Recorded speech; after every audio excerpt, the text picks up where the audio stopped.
sees the means of production, and the like and subscribe button. Worth noting also is that, by and large, these people are not actually that bright. Alex Karp is not that bright. Peter Thiel is not that bright. Elon is profoundly stupid. Curtis Yarvin is not that bright. I really should have taken the time to listen to him talk more, because reading that article of his where he said he was politically radicalized by what was it? Was it John Kerry and the Purple Heart? What was the political nothing story that he was like radicalized against the right, or sorry, against the Democrats about? I think it was something like that. Oh, the Swift boating thing. Yeah. Like nothing. Like to be mobilized by that, it's just, you're so shallow up here in your head. But that's how they all are, I guess.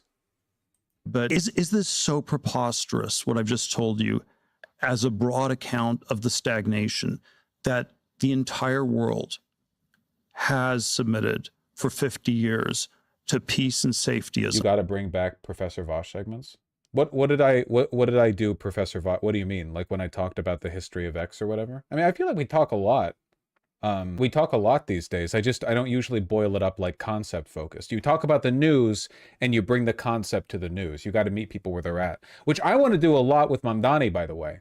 You know, I want to do a lot with Mamdani. Mamdani's victory has been like a frankly, I feel vindicated because Mamdani has been like a vindication of so many things I've been saying for years, right? For one, charisma and message discipline matter a lot more than ideological purity. Mamdani is very ideologically pure, but that's not what won in the election. For two, you need to learn to be a patriot, okay? Mamdani loves New York City, all right? If he was running around saying like New York City is a corrupt capitalist establishment that siphons wealth from the poor and doesn't da-da-da, like he wouldn't get any votes. Obviously, you need to love the area that you're trying to improve. Otherwise, why the f would anyone vote for you? That shit's off-putting, you know?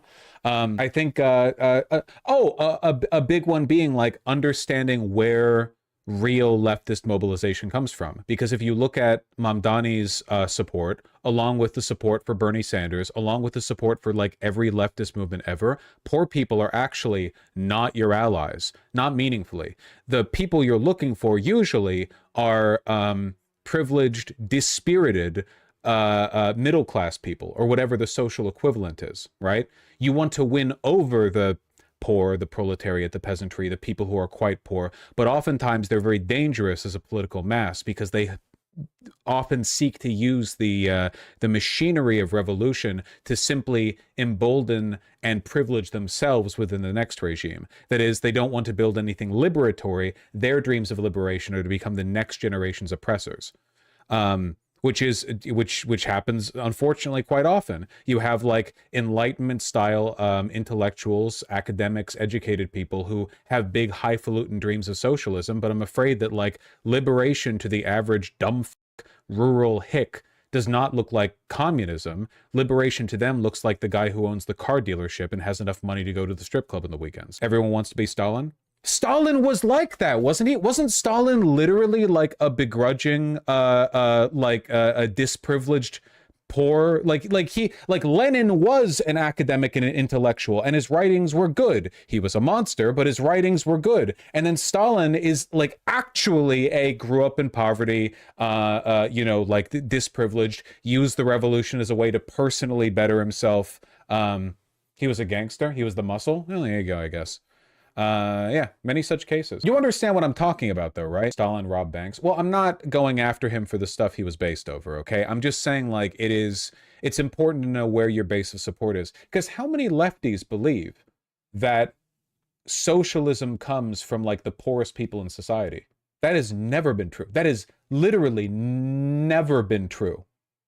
It's like almost always the base of that of that sort of like that, or I guess like the point from which that ideological influence flows is often from a small group of educated middle-class people who then try to mobilize society broadly.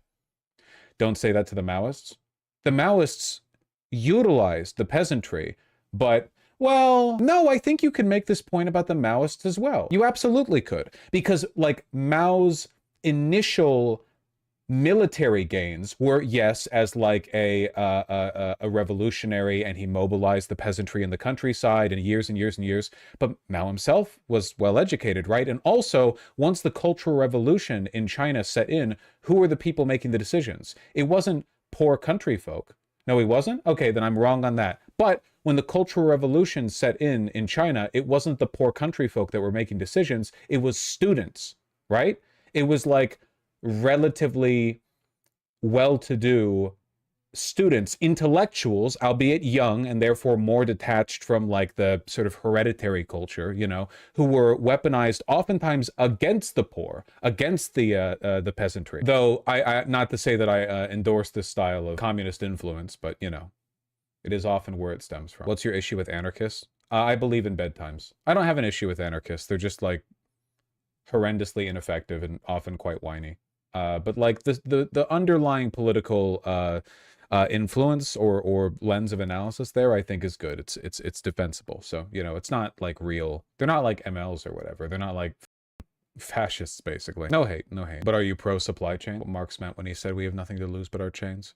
The poor are also the least likely to be educated. Yeah, fundamentally, like the ability to imagine the world being better than it is like an education gap, which is why Marxists historically have been very like pro emancipatory education, right? Universal education. Everybody has to be educated. Because if you're not educated, you might have good tendencies interpersonally, but your range of imagination for political change is pretty dumb. It's not really, you're not going to just like arrive at socialism from first principles. I think, man, there's a lot of stuff that lefties do that bug me with this. The idea that people just arrive at socialism. Like there's this idea that, that experience with the inequalities of capitalism just begets, it just produces like socialist impulses in people that have to be suppressed. And to an extent, this is true. But I think that more often than not, when people encounter a bad system, their thought isn't, well, you should change the system. Their thought is, if I was in charge of that system, it would run better. You know what I mean? Think of how people have talked about the post office or the DMV, how people just like for like decades and decades have just kind of tossed their hand up and, you know, criticize something due to a brief engagement, or they fall in line with like a larger trend of criticism informed by, in many cases, nothing, you know? Or people think, well, the problem with corporations is just like the bitch ass piece of shit working at the front desk. If you want a great example of the proletariat being detrimental to the revolution, look up Bolshevik interactions with the Russian peasants. All they were doing was killing landlords and fighting over the leftover land to be the next landlords. Yeah, we keep up at the second step there, because it's like, does the average like peasant or whatever, do they want to kill their landlord? The answer to this, obviously, historically, is yes. But then like they just want to be the next landlord. They don't like the thought in their mind is not, oh well, let's emancipate society from landlords. Their thought is like, well, that guy, now it's my turn. That's just how people are. You have to bring people out of that. It takes effort, you know? Basically what I'm saying is that it's okay to be very classist, and I think you should be. Marx would want you to. This is 1 Thessalonians 5:3. The slogan of the Antichrist is peace and safety, because and we've submitted. You co-founded Palantir. Okay, I don't even know what the fuck we're looking at here. Peter Thiel is the Antichrist. Good. Good, solid, concise. Very good. I can 100% confirm this. Living in Russia, I've always been thinking of if only better people were in charge to fix these local issues. Only after getting more educated post the war, I had a more systemic thought approach to it. Yeah, it takes some education, you know? Also happened with slaves in antiquity. There were multiple instances where successful slave revolts just resulted in the new people in charge perpetuating slavery. Oh God, yeah, probably. I mean, for most of human society, I imagine that was like the outcome of a successful slave revolt. The only reason the revolution at Rojava worked was because the movement had a massive underground education campaign for 20 years. Just don't get very far with the proletariat on their own. It's weird how humans gravitate towards authoritarianism, but also policies that help out their neighbors. Humans gravitate towards reconstructing tribal social structures, because that is literally what we evolved to be in. Petty but limited authoritarianism help out the people around you. So you have these contrasting values that make sense in a primitive society, but don't make sense today, you know? It is literally monkey brain. Yeah. Like in a tribal society, you do often have a degree of authoritarian rule from like the elder or whatever. It would vary from the tribe. There were tons of tribes, I'm sure. But like it's not like tribes were run, you know, democratically in the way we today understand democracy, right? You might have input, but ultimately you still have like the big kahuna. In charge, but you still have very pro-social tendencies. I think people gravitate back towards this, you know?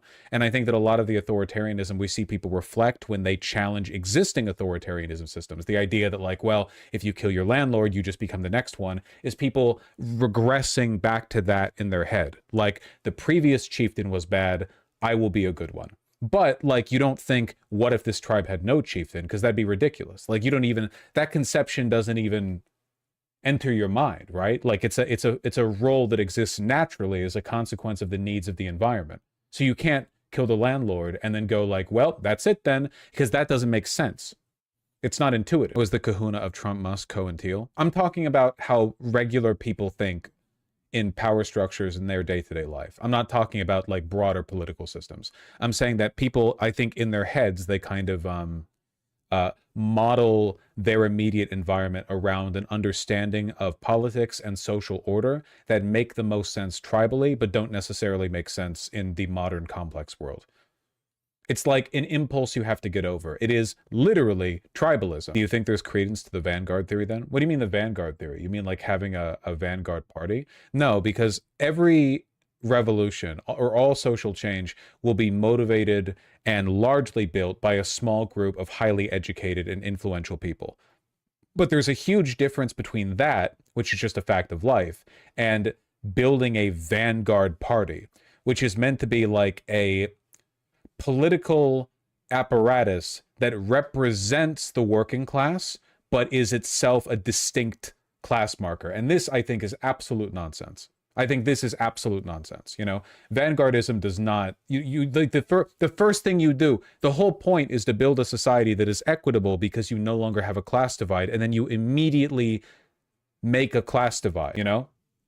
No, I don't believe in this. But you don't need to believe in vanguardism in order to acknowledge the fact that you will have some like major movers in any revolution, you know, like people like Mamdani, if you will, you know, people who are obviously like on the ball when it comes to charisma and being thought leaders, but that doesn't necessarily mean they then go on to form like the, you know, exclusionary Mamdani party of which only selected insiders can join, that represents it, and they occupy like a totally different class system, right? It's like how in America, being a member of a party doesn't really mean much, right? Like you join the Democrats or Republicans, you still vote, however, it doesn't really mean that much. Basically just like who emails you to ask for money. Basically, it doesn't really change that much. Whereas being a member of the Communist Party in the Soviet Union, it was a huge deal, right? Depending on in what way you were a member, that could potentially, you know, I mean, you could be like set the up in your life, right? It's a totally different class character to the way you engage with society and the economy. The Communist Party was the only way for upward mobility. Yeah, and that's the problem. I mean, that's what I'm, describing anyway. Rambling. What about Rosa Luxemburg? What about her? That isn't what a vanguard party is by definition. The role of a vanguard is to agitate and educate. Yeah, okay, but like, if we took the dicks out of our mouth, sorry. But like in practice, that's what it ends up being. If you want to have like a group of highly educated, you know, movers and shakers, that's fine. I just don't see why you have to like make it official. Why codify that? Why make that like an institutional force when you can just have people within the existing class structure of one class just doing their best, you know? The Zapatistas had the best thing to say about vanguards. On all the revolutionary vanguards of this planet, a letter to the Basque Liberation Movement, ETA. Excellent. Ubin. I saw him. Ubin? He might be. I'm so out of it. What the is this? Is this real? Prospective 2028 Democratic presidential primary nominees, the highest of which polling is Buttigieg, but he has 0% black support. How the is that real? That can't be real. I mean, I get it looking at him, but how is that real? Because black people hate gays. Well, Newsom has a lot of Hispanic support. Ocasio-Cortez does as well. It's pretty bleak, huh? Would love to know the scruples for it. No, it's just funny. It's just funny. Why is Harris so high up? Because we still don't have a response. We still, the national Democrats still have done nothing. Remember when I said Padilla getting tackled by ICE wasn't going to be a story the next day, and it wasn't. They genuinely, like, every possible opportunity on their part to make a campaign out of what's happening, they have not. Of course, Masai Gu.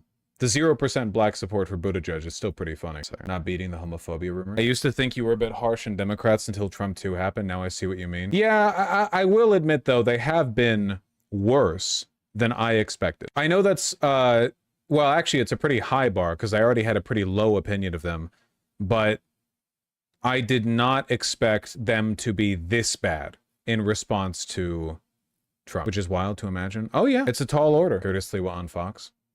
It's funny that they're still keeping this going. This is newsx.com. I don't think this is the link you were trying to provide. This? Oh, this is an old video. This is when they apprehended that migrant in Times Square, right? By 500, that's a $106,000 debit card. Not a bad deal.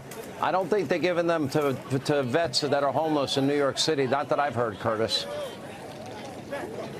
Well, in fact, our guys have just taken down one of the migrant guys right here on the corner, 42nd and 7th. While all this Can you pan the camera? They've taken over. They've taken over. You'd like the camera over there if at all possible. Yep. You got your key open, guys. And then the guy they apprehended, it just turned out to not even be a migrant. It was just a regular-ass person. He is out of control. Out of control.